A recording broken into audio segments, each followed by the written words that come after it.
नमः संस्कृताय जयतु संस्कृतम जयतु भारतम।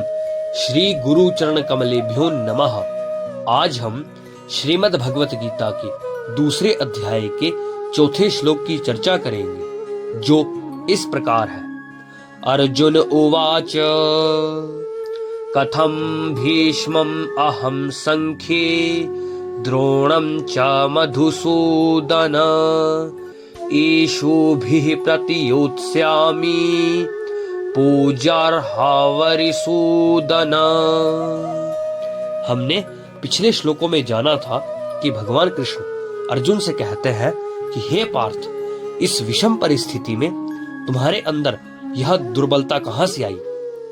यह श्रेष्ठ लोगों के अनुकूल नहीं है, क्योंकि इससे उच्च लोकों की प्राप्ति नहीं होती, अपितु अपयश प्राप्त होता है। अतः हृदय की इस तुच्छ दुर्बलता का त्याग करके युद्ध के लिए खड़े हो जाओ। तो सबसे पहले हम आज के श्लोक के अन्वय के बारे में जानते हैं। मधुसूदन अर्थात मधु नामक दैत्य का वध करने वाले, अहम मैं, संख्ये रणभूमि में, भीष्मम भीष्म, च और द्रोणम द्रोण के प्रति, साथ, ईशुभिः बाणों से, कथम कैसे, योत्स्यामि युद्ध करूं, क्योंकि अरिसूदन हे अरिसूदन ये पूजार्हौ दोनों ही पूजा के योग्य हैं। अर्थात अर्जुन ने इस श्लोक में कहा कि हे शत्रुहंता, हे मधुसूदन, मैं युद्ध भूमि में भीष्म पितामह और आचार्य द्रोण के साथ बाणों से कैसे युद्ध करूं, क्योंकि ये दोनों ही पूजा के योग्य हैं। संसार में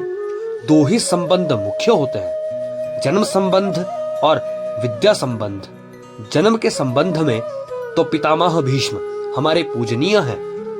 बचपन से ही मैं उनकी गोद में पला हूँ। वह मुझ पर बड़ा ही प्यार और स्नेह रखते हैं। विद्या के संबंध में आचार्य द्रोण हमारे पूजनीय हैं। वे मेरे विद्या गुरु हैं। उनका मुझ पर इतना स्नेह है कि उन्होंने अपने पुत्र अश्वत्थामा को भी मेरे समान नहीं पढ़ाया।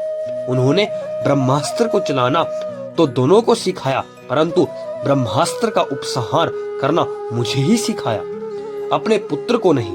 उन्होंने मुझे यह वचन भी दिया है कि मेरे शिष्यों में अस्त्र शस्त्र कला में तुझसे बढ़कर दूसरा कोई नहीं होगा। ऐसे पूजनीय पितामह भीष्म और आचार्य द्रोण के साथ मैं कैसे युद्ध भूमि में अपने बाणों से युद्ध करूं, क्योंकि यह मेरे लिए सदैव पूजनीय है।